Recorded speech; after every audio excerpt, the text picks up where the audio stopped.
Cordial saludo, mi nombre es Leslie Villén Jaimes Leal, soy estudiante del programa de licenciaturas en matemáticas, represento al grupo número 7 del curso de Historia de las Matemáticas, bajo la modalidad virtual Universidad Nacional Abierta y a Distancia UNAM. Hoy nos encontramos con el licenciado Ronald Turizo, que le vamos a hacer unas pequeñas preguntas sobre la civilización griega y el personaje histórico Gauss. Hola, profe, ¿cómo está? Bien, gracias a Dios. Profe, primeramente quiero que usted me hable sobre su perfil profesional. Bueno, primero que todo, mi nombre es Ronald Turizo, soy egresado de la Universidad del Atlántico en el año 2017-2016. Estoy cursando ahora mismo una maestría en Ciencias Matemáticas, indicando de que voy a fortalecer mis estudios en posgrado. Bueno, entonces comencemos con la primera pregunta, sobre la civilización griega. Háblenme sobre la civilización griega.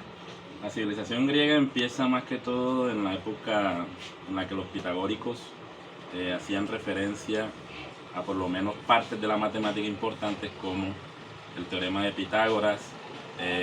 También ahí mismo aparecían otros historiadores importantes que le aportaron a la matemática un sinnúmero de temas que son importantes hoy en día para nuestros estudiantes. Desde el teorema de Pitágoras, más que todo, empieza la base de los estudios en álgebra. Por ejemplo, en el grado noveno y en el grado octavo lo podemos ver muy comúnmente. ¿Y para qué nos sirve? Pues resolvemos muchas cosas con ellos. Resolvemos triángulos, podemos resolver distancias de un punto a otro punto, o podemos resolver alturas, entre otras cosas. Segunda pregunta, ¿cómo evolucionó las matemáticas en Grecia? Bueno, las matemáticas en Grecia inician, como ya lo había explicado anteriormente, con Tales de Mileto y Pitágoras, que se basaron más que todo en la creación del teorema de Pitágoras como tal. Eso fue en el siglo V. En el siglo VI aparecen otras teorías importantes, como la que propone Demócrito sobre geometría y también la que propone el mismo Hipócrates.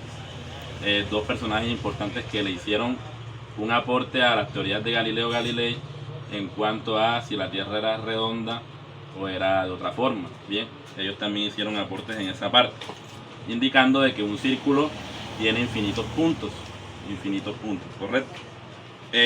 A finales de ese siglo, en el siglo V a.C., aparecen personajes importantes como Eudoxo, que le dio avance a la teoría de los elementos de Euclides. Nuevamente, la teoría euclidiana de los números reales y la teoría euclidiana de la geometría se basaron en que Euclides utilizó la geometría para indicar que se podía demostrar que la Tierra era redonda de alguna otra forma también. Bien, otros matemáticos importantes fueron Alejandría, también apareció Arquímedes, que se basó más que todo en la parte química, porque Arquímedes descubrió el principio de Arquímedes, indicando de que si a un cuerpo se sumerge, el embolo, prácticamente el agua, mejor dicho, sube a la superficie nuevamente, indicando de que la fuerza es igual a área por la presión, o viceversa. Otros aspectos importantes que hay que tener en cuenta es a René Descartes también, uno de los últimos griegos que apareció, indicando de que Descartes descubrió el plano cartesiano, los ejes X y Y en dos dimensiones, ¿correcto? Importante conocer eso. Ahí mismo podemos encontrar diferentes teorías, como por ejemplo la parte de la trigonometría, en la que Ptolomeo fue fundamental. Entonces miremos que los griegos fueron una parte muy importante en las civilizaciones que siguieron más adelante. Es decir, fueron importantes para nosotros también porque nosotros utilizamos todos esos métodos hoy en día existentes. Utilizamos el plano cartesiano, el teorema de Pitágoras, utilizamos también geometría euclidiana y demostramos cuando un cuerpo es redondo, cuando un cuerpo es cuadrado, y generalmente vivimos demostrando también la parte de la trigonometría, lo que es seno, coseno, tangente, cotangente, las 6 funciones trigonométricas. Tercera pregunta, ¿cuál cree que ha sido el legado más importante que la civilización griega aportó al campo de las matemáticas? Bueno, como he dicho anteriormente, Tales de Mileto aportó a la geometría, también en la cercanía de los puntos, un punto cercano a otro, formando triángulos también. Lo mismo Pitágoras utilizó en base a los triángulos para hallar altitud, para hallar distancias, para hallar catetos.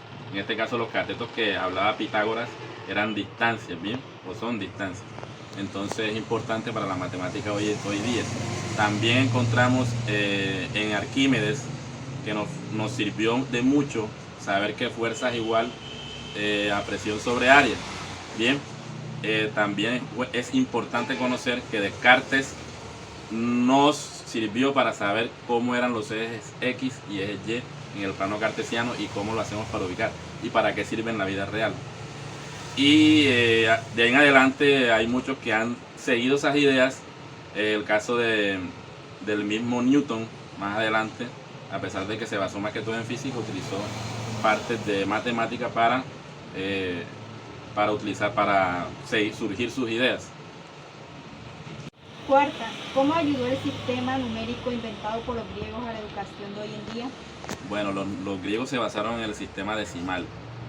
El sistema decimal utilizaron figuras tales como, primero, un número pi, que no es un número pi, pero se parecía al número pi, era igual a 5. También utilizaron un triángulo para hacerlo igual a 10.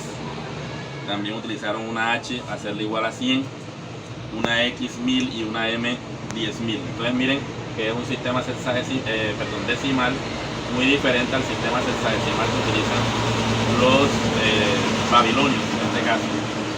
Entonces ellos se basaron en el sistema decimal que es el que usamos hoy en día para las matemáticas, es el más utilizado. Ahora hablaremos sobre el personaje histórico Gauss. ¿Quién fue Gauss? Gauss nació en 1873, fue un personaje importante en las matemáticas, inclusive es considerado el príncipe de la matemática por los aportes que realizó a la población civil. En este caso, Gauss es considerado un matemático con más influencia en la historia que se haya recordado, principalmente porque sus aportes se basaron en campos que hoy día son muy utilizados para realizar distintos elementos, en este caso la programación, por ejemplo. La programación que nosotros vemos hoy día en el caso de la parte informática fue gracias al mismo Gauss.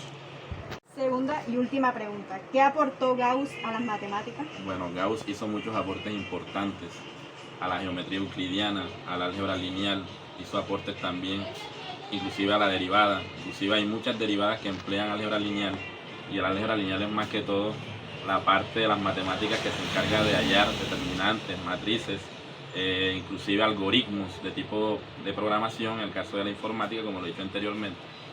El personaje Gauss utilizó una forma de hallar determinantes muy fácil. En este caso él se alió con Jordan, que era también un matemático muy reconocido en esa época, y los dos hicieron el teorema, o más bien el axioma de Gauss-Jordan. Gauss-Jordan, ¿qué es? Más que todo era realizar o hallar determinantes y matrices para resolver problemas cotidianos de la vida real. Por ejemplo, también se basó en combinaciones lineales para hallar también la parte informática o la programación, como la llamamos hoy día, para en este caso los computadores. Cualquier programa que nosotros vemos hoy día está basado en la programación lineal, y la programación lineal se basa en el álgebra lineal que empleó el mismo Gauss-Jordan.